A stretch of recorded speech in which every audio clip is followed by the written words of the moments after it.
Bapak Ibu yang saya hormati, yang saya cintai, yang saya banggakan, dan seluruh guru dan juga karyawan SMA 83 yang hebat, berkenalkan diri saya melaksanakan kegiatan diseminasi budaya positif berkaitan dengan aksi nyata saya pada SMA 83.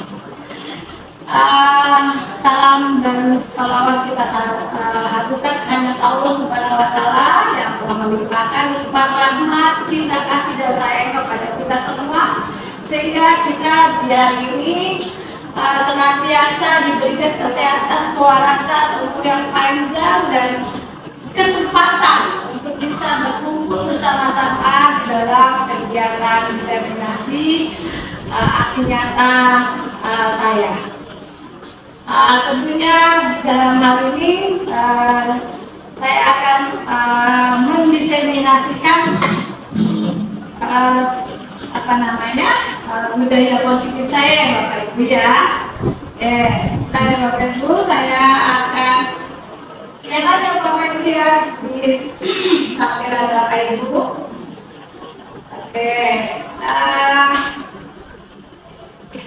Ada yang ingin saya tanyakan kepada Bapak Ibu. Tapi sebelumnya kita bikin ini dulu ya, supaya biar Bapak Ibu bisa fokus terhadap kegiatan saya. Kita lakukan ice breaking ya Bapak Ibu ya. Kalau saya bilang tepuk pagi, berarti Bapak Ibu nanti tepuknya 1. Kalau saya bilang siang, 2. Kalau saya bilang 3, tepuk 3 ya Bapak Ibu ya. Oke, kalau saya bilang malam, tepuk 3. Gitu ya Bapak Ibu? Iya. Siap Pak Gus? Iya, siap.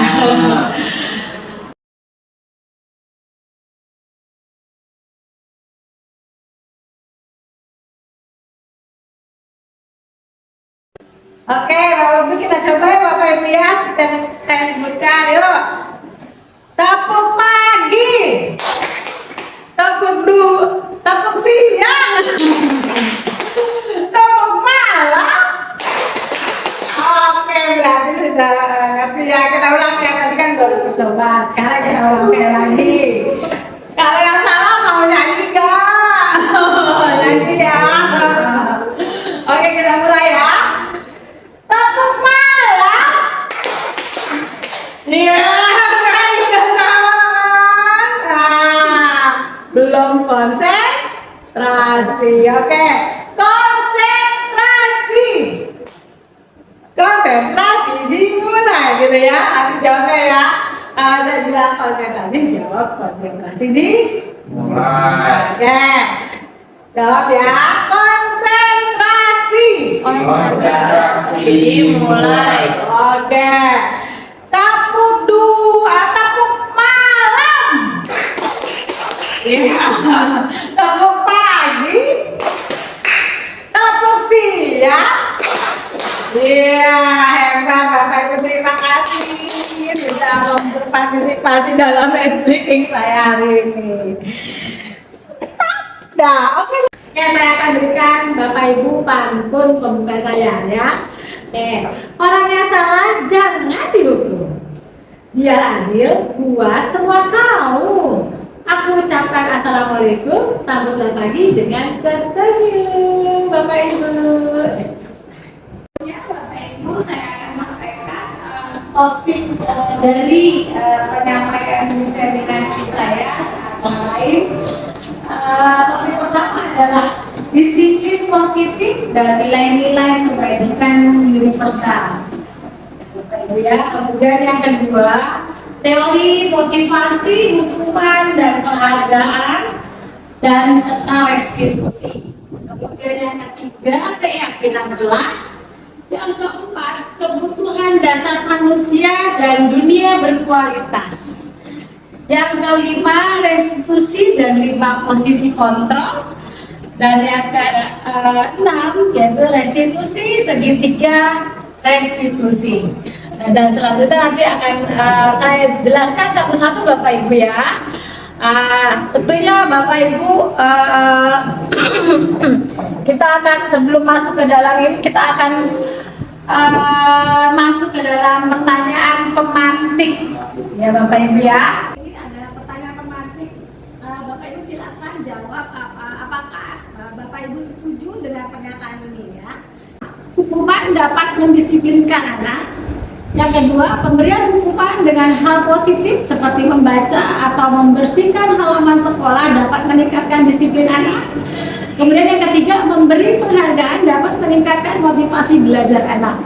Nah, silakan Bapak Ibu menjawabnya dalam Padlet yang linknya sudah saya share di grup WA ya Bapak Ibu, grup WA Dinas SMA 83. Oke, silakan ayo siapa cepat itu yang terbaik. Oke, terima kasih Bapak Ibu.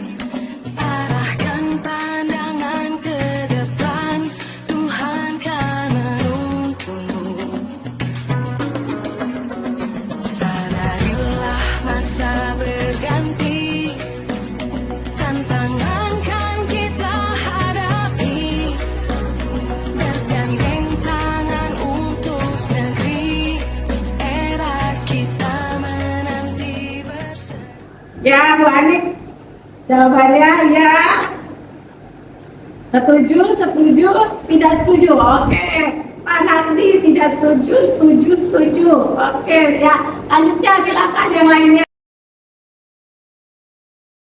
Tadi ketiga tadi itu akan memberikan kita realitas bahwa kita itu sebagai manusia yang berbeda.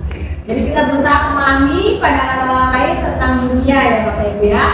Bahwa setiap orang itu memiliki gambaran yang berbeda-beda.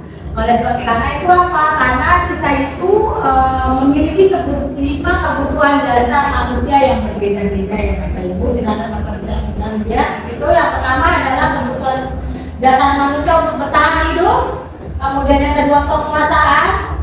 Ya, kemudian kebutuhan akan kasih sayang dan rasa diterima, kebutuhan kesenangan dan kebutuhan kebebasan. Gitu ya Bapak Ibu ya, itu yang mempengaruhi laku dari murid-murid kita tentunya. Yang perlu kita pahami secara bersama-sama. Nah, di sini disebutkan bahwa makna disiplin itu adalah yang berkonotasi dengan disiplin diri. Ya, dari murid-murid bangsa Sokrates dan zamannya Plato dahulu ya Bapak Ibu ya. Nah, disiplin diri ini membuat orang menggali potensinya ya, menuju sebuah tujuan atau apa yang dia hargai. Namun dalam budaya kita, makna kata disiplin itu telah berubah ya Bapak Ibu ya, menjadi sesuatu yang dilakukan seseorang pada orang lain untuk mendapatkan kepatuhan. Nah, kecenderungan umum adalah menghubungkan kata disiplin dengan ketidaknyamanan, ya, bukan dengan apa yang kita hargai atau pencapaian suatu tujuan mulia. Padahal kita kan sebenarnya kita ingin mengubah laku peserta didik kita ya Bapak Ibu ya, agar mereka menghargai diri mereka dan juga bagaimana mencapai tujuan yang mulia, yang dengan mereka memiliki karakter profil pelajar Pancasila. Ya Bapak Ibu ya. Nah, di sini kita beralih ke nilai-nilai kebajikan universal. Ya, di sini disebutkan bahwa nilai-nilai kebajikan ini adalah sifat-sifat positif manusia yang merupakan tujuan mulia yang ingin dicapai setiap individu. Nah, nilai-nilai tersebut universal dan lintas bahasa, suku, bangsa, agama maupun latar belakang. Jadi tidak membedakan apapun ya Bapak Ibu di sini tentunya. Jadi disebutkan bahwa setiap perilaku atau perbuatan memiliki suatu tujuan. Ya, kemudian dengan mengaitkan nilai-nilai kebajikan yang diyakini seseorang, maka motivasi individunya akan terbangun gitu ya Bapak Ibu, sehingga menggunakan motivasi motivasi dari dalam untuk dapat mencapai tujuan mulia yang diinginkan.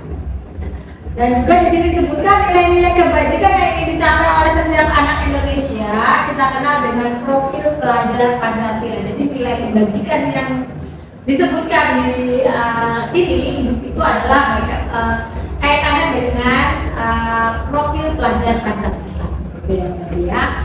Apa saja? Yaitu beriman, bertakwa kepada Tuhan Yang Maha Esa, mandiri, bernalar kritis, gotong royong, kemudian kebinekaan global dan kreatif. Ya. Kemudian kita beralih ke teori motivasi, hukuman, penghargaan dan restitusi. Ya. Untuk teori motivasi perilaku manusia yang tadi sudah saya sebutkan bahwa ada 5 motivasi baik motivasi manusia melakukan kegiatan di dalam hidupnya itu ada dipengaruhi oleh faktor motivasi eksternal dan juga internal. Jadi ada 2 yang berbeda motivasi.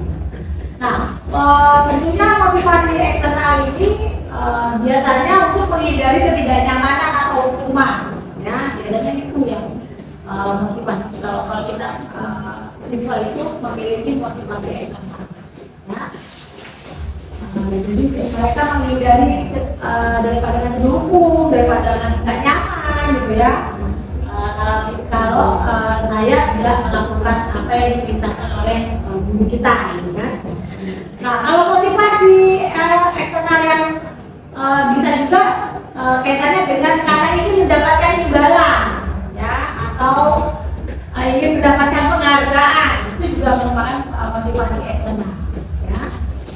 Nah, yang kita fokuskan adalah bagaimana kita menggali motivasi internal dari peserta didik kita, yaitu dengan nanti munculnya penghargaan terhadap diri sendiri, tentunya di sini ya, dia akan memahami saya ini akan menjadi orang yang seperti apa sih bila saya melakukan kegiatan ini yang diperintahkan oleh guru seperti itu. Jadi muncul dari dalam diri mereka kenapa mereka harus berperilaku positif, karena mereka punya keyakinan dia ingin menjadi orang yang seperti yang dia mau. Betul ya? Oke, selanjutnya di sini disebutkan oleh kemerdekaan menurut Ki Hajar Dewantara bahwa tidak terlepas dari perintah. Itu yang dikatakan bahwa merdeka itu artinya bahwa nggak terlepas dari perintah, nggak hanya diperintah saja, tapi juga cakap untuk memerintah diri sendiri, ya. Itu yang disebutkan oleh KHD. Oke, selanjutnya kita masuk ke dalam restitusi. Apa sih itu Bapak restitusi? Ya, Ibu, Yana. Di sini disebutkan restitusi itu menciptakan kondisi bagi murid untuk memperbaiki kesalahan mereka. Ya. Sehingga mereka bisa kembali pada kelompok mereka dengan karakter yang lebih kuat. Ya, setiap manusia memiliki kesalahan, ya. Kita juga pernah melakukan kesalahan yang sama. Tapi bagaimana caranya kita, Bapak Ibu, membuat peserta didik kita meyakini, mengerti akan kesalahannya dan kenapa mereka harus menghindarinya. Nah itu di sini tentunya kaitannya adalah bagaimana mereka bisa membentuk karakter yang lebih kuat ketika mereka kembali ke kelompoknya mereka. Ya. Nah di sini restitusi juga merupakan proses kolaboratif yang mengajarkan murid untuk mencari solusi untuk masalah mereka dan membantu murid berpikir tentang orang seperti apa yang mereka ingin menjadi tujuan mulia mereka dan bagaimana mereka harus memperlakukan orang lain. Ya. Selanjutnya ini ada 9 ciri-ciri restitusi, Bapak Ibu. Ya, yang pertama di sini bukan untuk menebus kesalahan, namun untuk belajar dari kesalahan. Ya, bahwa restitusi itu bukan untuk menghakimi, ya, tapi untuk mereka belajar dari kesalahannya, gitu ya. Kemudian yang kedua, memperbaiki hubungan, ya, memperbaiki hubungan. Ya, mungkin adanya habis berantem dengan temannya, lalunya kalau tidak segera direstitusikan, nanti yang ada berkepanjangan. Dan itu akan memperkeruh hubungannya akan menjadi tidak nyaman. Kemudian yang ketiga, restitusi adalah sebuah tawaran, bukan paksaan. Jadi kita jangan paksakan anak untuk mengakui, menyadari, jangan. Tapi kita buat kita giring peserta didik kita untuk mereka menyadari kesalahan mereka, bukan dipaksa Bapak Ibu ya. Tapi unsur kerelaan, gitu ya Bapak Ibu ya. Kemudian 4, restitusi itu menuntut untuk melihat ke dalam diri, ya. Jadi kita fokuskan bagaimana mereka melihat diri mereka, bagaimana kalau mereka itu menjadi mengidentikan orang yang mereka pukul, misalnya mereka berantem, terus yang dipukul tidak terima, nah itu kita coba kalau kamu jadi si yang dipukul bagaimana. Jadi kita melihat ke dalam diri mereka juga, terus bagaimana perasaan dia ketika melakukan pemukulan, bagaimana perasaan orang yang dipukul itu biar dia melihat sendiri ke dalam diri mereka, gitu ya. Kemudian yang kelima, restitusi mencari kebutuhan dasar yang mendasari tindakan, ya. Tentunya di sini mencari kebutuhan dasarnya, kebutuhan akan penyelesaian masalah tentunya, gitu ya Bapak Ibu. Kemudian yang keenam, restitusi diri adalah cara yang paling baik, ya. Kenapa? Karena memang memunculkan kesadaran dari dalam dirinya peserta didik kita, gitu ya Bapak Ibu ya. Nah, kemudian yang ke-7, restitusi fokus pada karakter bukan tindakan, ya, karakternya bukan tindakannya yang akan kita fokuskan, tapi pada karakternya, bagaimana mengubah perilaku mereka menjadi perilaku yang diinginkan, yang menjadi tujuan pendidikan nasional tentunya, yaitu profil pelajar Pancasila, ya. Kemudian yang ke-8, restitusi fokus pada solusi, bagaimana menyelesaikan masalah yang terjadi, ya. Itu fokusnya. Nah, kemudian yang terakhir adalah restitusi mengembalikan murid berbuat salah pada kelompoknya.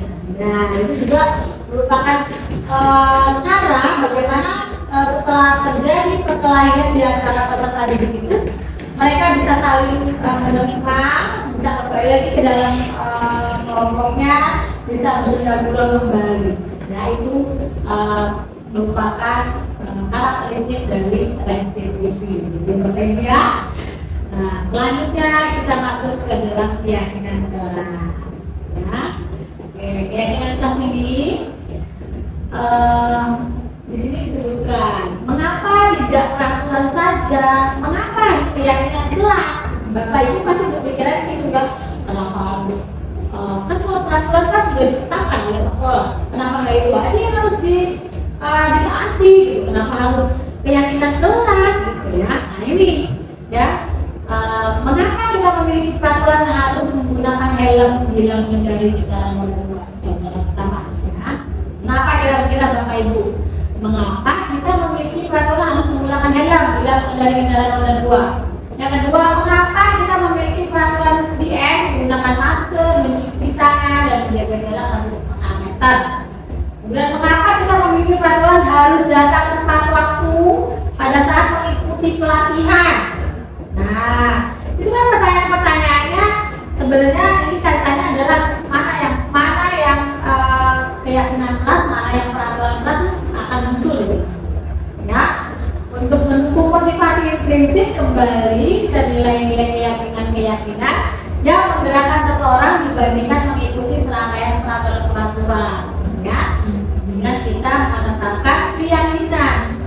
Kalau kita bilang bahwa peraturan itu nggak boleh harus menggunakan helm dalam mengendarai kendaraan roda 2, ya, itu harus dilakukan dengan keyakinan diri bahwa kalau kita pakai helm itu adalah untuk melindungi diri kita, bukan karena takut dengan polisi ditilang gitu. Kalau takut ditilang polisi berarti kita masih berfokus pada peraturan bahwa kita memiliki mengontrol diri kita itu karena kita takut dihukum, takut ditilang gitu kan.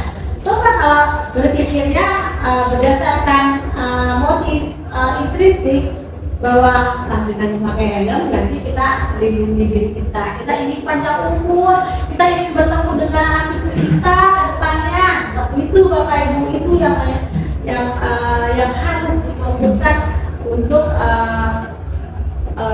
menciptakan suatu keyakinan, begitu ya. Nah ini juga yang akan kita terapkan di dalam kelas kita Bapak Ibu, dalam membuat keyakinan kelas bahwa kita ingin memunculkan motivasi intrinsik dari peserta didik kita supaya mereka meyakini peraturan-peraturan yang ingin ditaati, ya. Kalau peraturan sekolah kan tuh ada tuh Bapak Ibu tuh kode etik guru Indonesia, itu kan peraturan ya Bapak Ibu ya. Itu motivasi eksplisitnya karena kita adalah sebagai PNS harus mengikuti kode etik tersebut. Tapi kalau kita berpikir mengontrol diri kita bahwa kode etik itu adalah sebagai keyakinan kelas kita, memotivasi bahwa kode etik itu akan memperbaiki kinerja kita, kemudian profil diri kita, juga memperbaiki etika kita dalam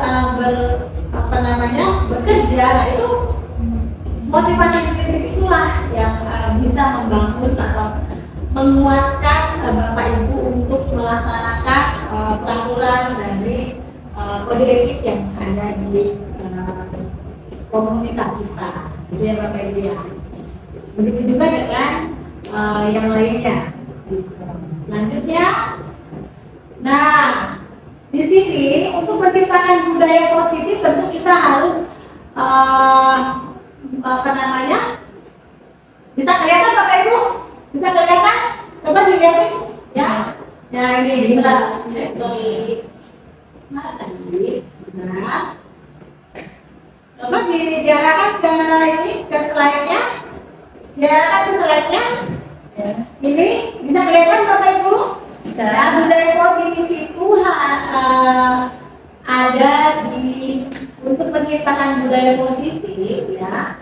Bapak Ibu dimulai dari membuat peraturan. Dari peraturan kelas itu yang dijadikan keyakinan kelas.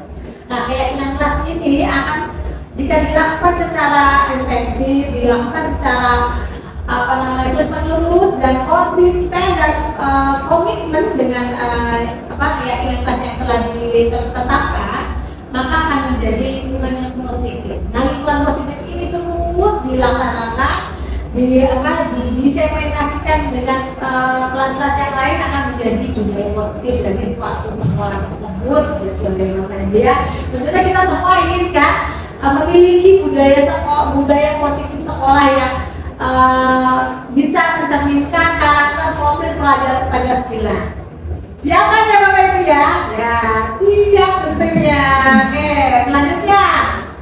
Nah, ini Bapak Ibu bisa lihat itu ada kesepakatan kelas dengan ya di situ ada contohnya. Kami guru dan murid yang saling menyayangi. Ya, itu kesepakatan kelas. Kami murid yang semangat belajar. Kesepakatan semangat itu termasuk ya saling menyayangi, semangat ya. Itu termasuk dalam keyakinan kelas yang memiliki nilai-nilai kebajikan yang universal ya, yang disetujui pasti oleh semua yang ada di dalam kelas dan juga di dalam sekolah tersebut. Itu contoh-contohnya ya. Kemudian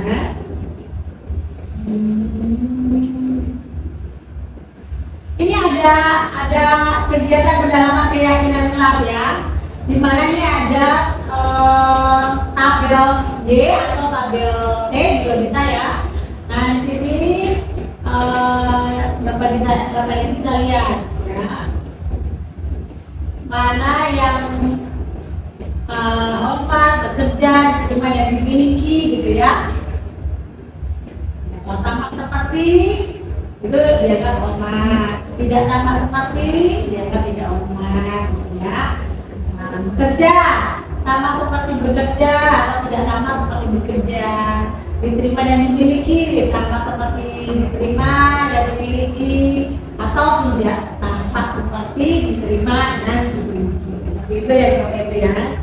Dari kegiatan pendalaman keyakinan. Oke, selanjutnya ya, kalau yang hormat itu tadi disebutkan di situ, kalau hormat yang terdengar ya, satu orang berbicara, yuk saya bantu. Nah, atau kita bisa selesaikan ini bersama ya, atau bisa juga dengan terima kasih, tolong ya, permisi gitu ya, atau boleh saya pinjam gitu ya, atau nanti akan segera saya kembalikan gitu. Itu merupakan dengannya adalah kalimat hormat gitu ya. Atau bisa juga berperilaku dengan Bapak Ibu melakukan senyum ramah gitu ya, terus kemudian memberikan salam hormat gitu ya, kemudian dengan berjabat tangan, dengan dengan saling gitu ya, cium tangan gitu ya, atau juga memberikan ruang bekerja, postur tubuh yang tenang, yaitu merupakan perilaku dari sikap hormat gitu ya. Nah yang terlihatnya misalnya berempati terhadap perasaan orang lain, memegang barang milik orang lain hanya dengan izin ya, mendengarkan dengan seksama, senantiasa berbuat baik dan juga berbagi. Nah itu yang terlihat bahwa kita tuh menghormati orang lain, gitu ya Bapak Ibu ya. Nah di sini juga tadi misalnya kalau yang hormat tampak seperti itu, contohnya datang tepat waktu, menyapa teman dengan guru setiap hari, mengembalikan barang teman yang telah dipinjam dan mengucapkan terima kasih. Kalau tidak yang tidak hormat, yang itu contohnya misalnya sering hadir terlambat, acuh pada teman dan guru, tidak mengembalikan barang yang telah dipinjam dan meletakkannya sembarangan. Nah itu termasuk kita adalah orang yang tidak hormat kepada orang lain. Nah kalau yang bekerja, yang itu adalah jika kita tekun bekerja dan menyimak guru, terus menyerahkan tugas tepat waktu, itu masuk dalam kita bekerja. Kalau tidak tampak seperti bekerja, tidak mendengarkan guru dan lanjut acuh, tugas tidak diberikan, juga tidak dikerjakan. Nah itu merupakan contoh-contoh dari tidak bekerja ya. Kemudian, nah ini, jadi ada peraturan tes keyakinan kelas ya. Jadi kalau peraturan itu kalimatnya begini, coba selalu kembalikan buku ke tempatnya, itu namanya peraturan ya. Nah kalau keyakinan kelas ditulisnya adalah kita harus bertanggung jawab. Bertanggung jawab itu termasuk kita mengembalikan buku ke tempatnya. Jadi itu kalimatnya beda antara peraturan dengan keyakinan kelas. Yang kedua, dilarang mengganggu orang lain ya. Itu kalau itu peraturan dilarang, karena di dalam keyakinan kelas itu diusahakan tidak ada kalimat negatif ya Bapak Ibu ya. Jadi dilarang itu tidak ada. Jadi justru kita rubah menjadi kalimat positif, jadi menghormati orang lain seperti itu. Kemudian hari di sekolah 15 menit sebelum pembelajaran dimulai. Kemudian di sini menghormati orang lain berkomitmen kalau untuk keyakinan kelas. Jadi dirubah Bapak Ibu menjadi kalimat positif ya. Kemudian dilarang melakukan kekerasan. Ya itu kalau peraturan. Kalau keyakinan kelasnya keselamatan, menghormati orang lain. Peraturan dilarang menggunakan narkoba ya,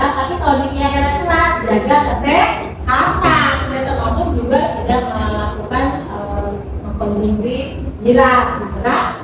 Bergantian atau menunggu giliran itu peraturan. Tapi kalau bergantian keras menghormati orang lain dan bersabar. Nah itu kalimatnya beda kan Bapak Ibu ya? Ya. Dan bergantian atau menunggu giliran. Ya, sorry. Gunakan masker. Nah ini juga kesehatan dan keselamatan. Jangan berlari di kelas atau koridor, itu peraturan. Nanti kalau dikira-kira kelas, keselamatan, jaga keselamatan dan keamanan. Gitu. Dirubah Bapak Ibu, gitu ya. Oke, sampai sini paham ya Bapak Ibu? Paham. Siap. Lanjut. Kita ke berikutnya. Nah, ini ya di hukum ini oke. Pengaruh jangka panjang dan pengaruh jangka pendek dalam kegiatan penghargaan. Jadi ada penghargaan yang mengukur, ada yang penghargaan mengurangi ketepatan, ada penghargaan tidak efektif, dan ada penghargaan perusak hubungan. Dan ternyata penghargaan itu juga bisa ada efeknya Bapak Ibu ya. Nah ini dihukum oleh penghargaan. Misalnya penghargaan itu menurunkan kualitas, ya. Kemudian penghargaan mematikan kreativitas. Kemudian penghargaan mengurangi motivasi intrinsik. Nah itu nanti kita bisa lihat di sini, ya. Kita bisa lihat Bapak Ibu, ya. Dilihat Bapak, mana yang tindakan guru, mana yang hukuman, mana yang konsekuensi, ya. Bisa dilihat di sana Bapak Ibu. Ya, tindakan guru mencatat 100 kali di dalam buku. Kalimat saya tidak akan terlambat lagi karena terlambat sekolah gitu ya. Ada siswa yang terlambat sekolah disuruh menulis 100 kali. Nah, ini merupakan hukuman atau ancaman? Nah, tentu hukuman. Ya Bapak Ibu ya. Kemudian yang kedua, lari mengelilingi lapangan basket 2 kali karena terlambat hadir. Hukuman. Yang ketiga, murid diminta untuk push up 15 kali karena tidak menggunakan masker ke sekolah. Hukuman. Nah, yang konsekuensi nih, ya, mengganti kertas tugas teman yang telah dicoret-coret. Nah, itu konsekuensi. Membersihkan tumpahan air di meja tulis karena kesenggol pada saat belajar. Konsekuensi. Murid disuruh untuk mengenakan sepatu seharian di sekolah karena tidak mengenakan sepatu hitam. Hukuman. Lari mengelilingi lapangan basket 2 kali karena terlambat 10 menit untuk pelajaran kehidupan. Konsekuensi. Oke, terima kasih Bapak Ibu. Itu Bapak Ibu Mbak Emma. Yang pakai dulu nak. Oke Bapak Ibu, silakan lihat di depan Bapak Ibu ini ada tindakan guru, ya. Ada 7 tindakan guru. Silakan Bapak Ibu menjawab pertanyaan ini termasuk dalam hukuman atau termasuk dalam konsekuensi tindakan guru ini ya. Ada 7 tindakan gurunya. Silakan Bapak tentukan. Link Padletnya sudah saya share di grup WA Dinas. Silakan dikerjakan 5 menit ya Bapak Ibu. Oke, silakan.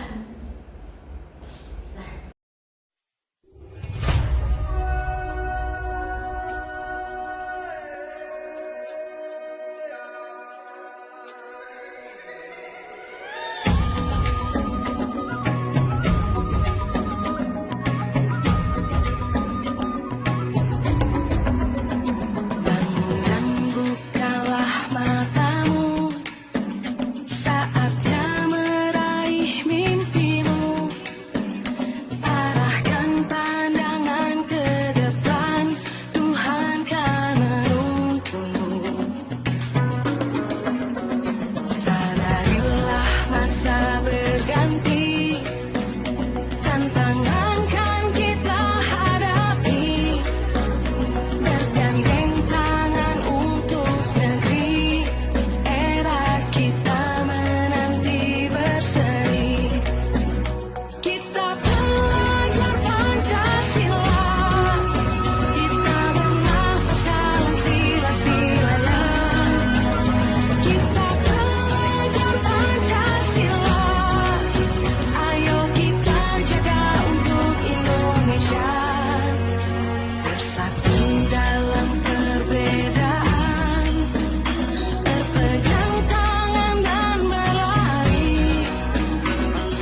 jiwanya, ya, untuk jangka waktu yang lama biasanya kalau hukuman. Terus anak membenci kedisiplinan. Kemudian hukuman itu merupakan paksaan. Hukuman itu mendorong anak menyakiti diri sendiri. Hukuman itu adalah konsep diri yang buruk, Bapak Ibu. Dan hukuman adalah anak belajar untuk menyembunyikan kesalahan. Ya kan Bapak Ibu ya? Kalau bersalah dia karena takut dihukum akhirnya mereka berbohong. Gitu kan Bapak Ibu ya? Kemudian hukuman akan menyebabkan marah, rasa bersalah, dipermalukan, merasa tak dihargai. Nah, itu perbedaan antara hukuman dengan konsekuensi. Nah, konsekuensi di sini konsekuensi itu adalah sesuatu yang harus terjadi.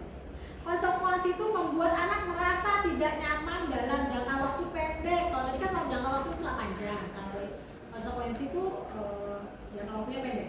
Kemudian anak menghargai disiplin. Konsekuensi itu menimbulkan stimulus dan tanggapan. Konsekuensi itu mendorong anak agar mudah menyesuaikan diri. Konsekuensi itu merupakan konsep diri yang baik, ya.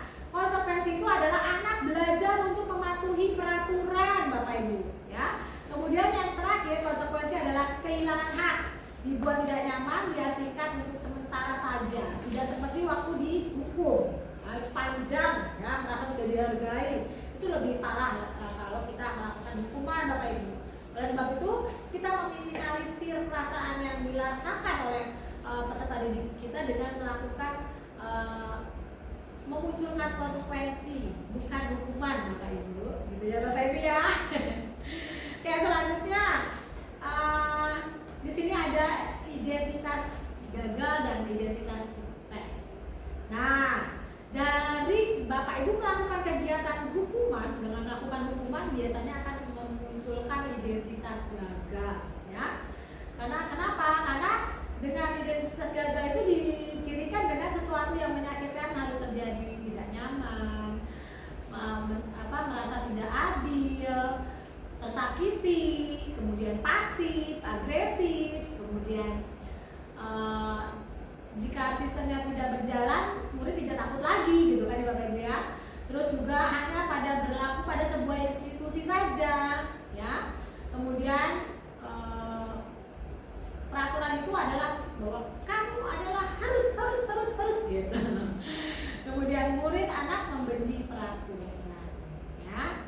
Itu berarti ini hukuman itu menghasilkan identitas gagal ternyata Bapak Ibu, ya.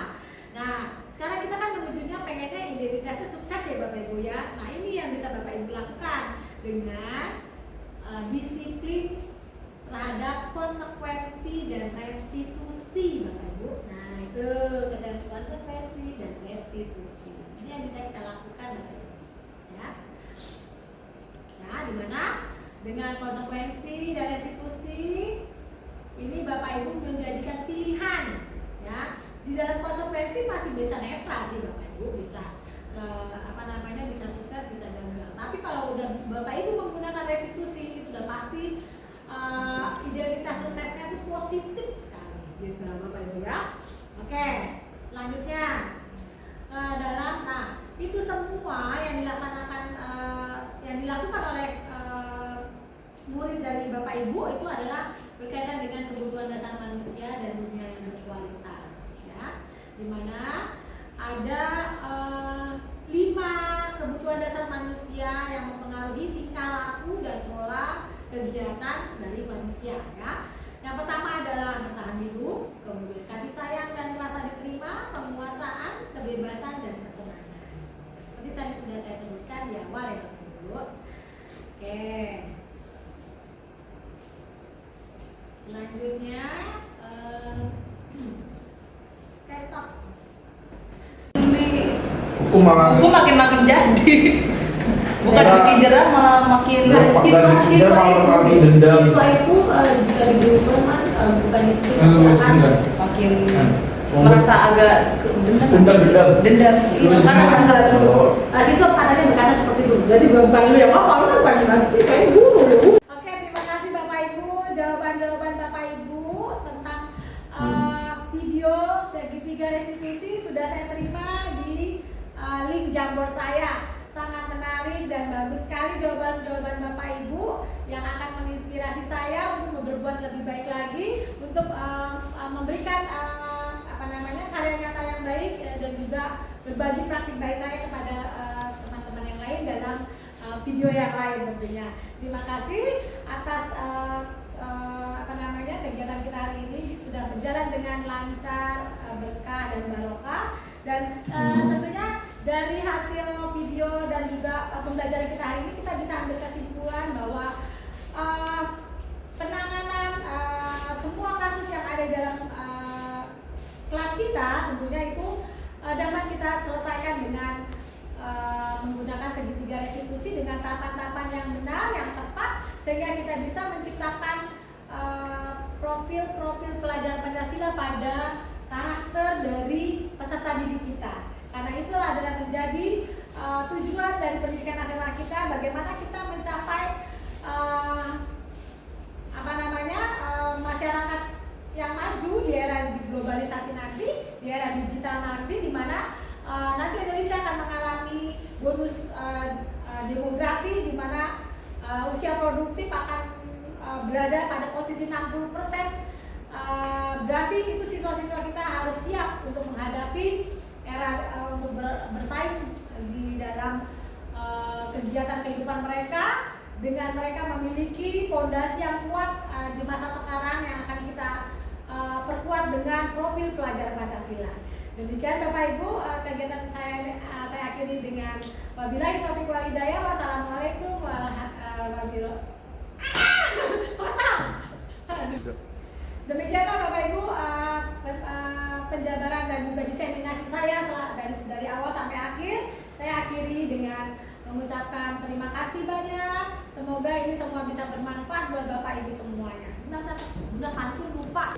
Oke, demikianlah Bapak Ibu kegiatan diseminasi budaya positif saya yang saya persembahkan untuk Bapak Ibu sekalian. Bagaimana kita bersama-sama bisa menciptakan budaya positif di lingkungan sekolah kita yang tercinta ini, sehingga kita bisa menghasilkan remaja-remaja di masa yang akan datang yang siap di era 2035 sampai 2040 nanti, di mana Indonesia mengalami bonus demografi, di mana nanti 60% siswa yang sekarang kita ajar ini mereka akan bersaing mencari pekerjaan di era 2035 nanti.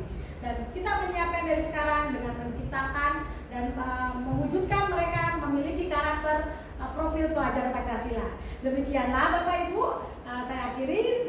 Sebelumnya saya akan memberikan hadiah kepada Bapak Ibu semua dengan pantun, ya Bapak Ibu ya. Oke, sungguh gagah Raja Malaya, dari Malaka ke negeri Campa. Sampai di sini presentasi saya. Wassalamualaikum, sampai jumpa. Assalamualaikum warahmatullahi wabarakatuh. Om Swastiastu, Namo Buddhaya, salam kebajikan untuk kita semua. Salam Pancasila. Oke Bapak Ibu, sekarang kita masuk ke dalam segitiga restitusi, ya. Nah, disebutkan di sini ada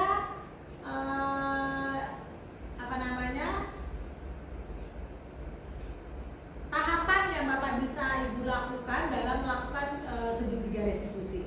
Di sini ada menstabilkan identitas, menanyakan keyakinan dan validitas kebutuhan, ya Bapak Ibu ya. Nah, kalau untuk yang menyatakan keyakinan, ya di sini disebutkan nilai-nilai apa yang telah kita sepakati, ya Bapak Ibu bisa tanyakan kepada peserta didik Bapak Ibu, ya nilai-nilai apa sih yang kalian sepakati gitu, tanyain, gali murid-murid Bapak Ibu. Terus kira-kira tanya lagi, kamu ingin menjadi orang seperti apa sih, gitu ya. Itu pertanyaan yang bisa Bapak Ibu lakukan dalam menanyakan keyakinan. Kemudian nanti baru beralih ke menstabilkan identitas. Kita bikin dia nggak merasa dia sendirian yang merasa bersalah, tapi kita sebutkan bahwa kamu bukanlah orang satu-satunya orang yang pernah melakukan kesalahan ini. Ibu juga dulu pernah, gitu ya. Jadi kita menstabilkan perasaan dari peserta didik kita, gitu ya. Terus juga pastikan setiap orang pasti melakukan kesalahan.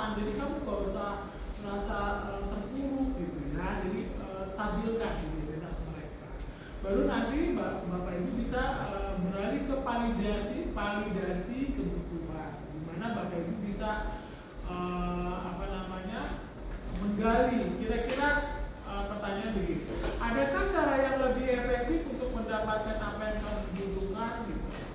Jadi kita gali, kira-kira kamu apa sih selain supaya kamu nggak melakukan kesalahan tersebut, kamu apa yang harus kamu lakukan gitu kan ya? Atau juga bisa kamu tentu punya alasan mengapa melakukan itu, ya itu kita gali itu semuanya sehingga nanti memunculkan solusi dari dalam diri mereka sendiri, Bapak Ibu. Karena dia sudah meyakini sudah muncul kesadaran di dalam diri mereka sendiri. Ya. Nah, dalam menstabilkan identitas ya, untuk membuat anak yang merasa gagal, merasa memiliki karakter positif lagi, Bapak Ibu bisa lakukan seperti ini. Berbuat salah itu hal yang manusiawi, tidak ada manusia yang sempurna. Bapak Ibu juga pernah berbuat salah. Kita pasti bisa menyelesaikan permasalahan ini, gitu ya. Bapak Ibu tidak tertarik untuk mencari tahu siapa yang benar, siapa yang salah. Bapak Ibu lebih tertarik untuk menyelesaikan masalah, gitu. Nah, jadi itu bisa kalimat-kalimat yang Bapak Ibu bisa sebutkan kepada siswa yang bermasalah tadi, ya.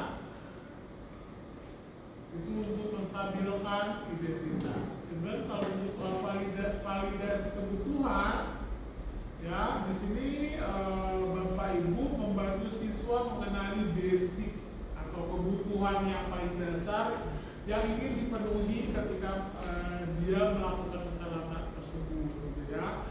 Pada dasarnya kan setiap tindakan manusia itu tujuannya adalah memenuhi kebutuhan dasar mereka kan ya Bapak Ibu ya.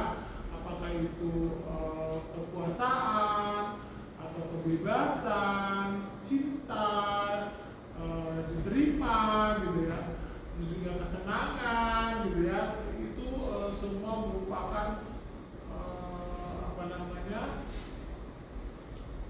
motivasi dari seseorang melakukan kesalahan gitu Bapak Ibu ya. Nah, Bapak Ibu bisa mengatakan kalimat ini. Kamu bisa saja kan melakukan hal yang lebih buruk, tapi kamu tidak melakukannya kan? Gitu. Karena kamu pasti punya alasan kenapa kamu melakukan itu. Apa sih yang penting bagi kamu gitu ya? Kamu boleh tetap berusaha menjaga sikap itu, tapi tambahkan sikap yang lain yang baru, gitu ya. Atau maukah kamu belajar cara lain untuk mendapatkan yang kamu butuhkan tanpa harus memukul? Apakah kamu bisa melakukan dengan lebih baik besok lagi? Nah, itu merupakan kalimat-kalimat yang Bapak Ibu bisa lakukan dalam kegiatan validasi kebutuhan. Ya. Kemudian yang terakhir menanyakan keyakinan, ya, bahwa anak itu kan melihat kesalahan yang dihubungkannya dengan nilai norma sosial dan nilai yang mendasari manusia berinteraksi dengan orang lain, ya. Nah ini Bapak Ibu bisa menggunakan kalimat ini untuk menanyakan keyakinan. Apa sih nilai-nilai yang kita percaya di sekolah kita? Nilai-nilai universal apa yang telah kita sepakati? Kelas yang ideal itu yang seperti apa gitu ya? Kamu ingin jadi anak seperti apa gitu kan? Nah itu juga Bapak Ibu bisa tanyakan dalam kegiatan menanyakan keyakinan. Nah, gitu ya Bapak Ibu. Oke. Sampai di sini saya akan tampilkan video dua kasus restitusi. Silakan Bapak Ibu nanti menanggapi video yang saya akan bagikan ya.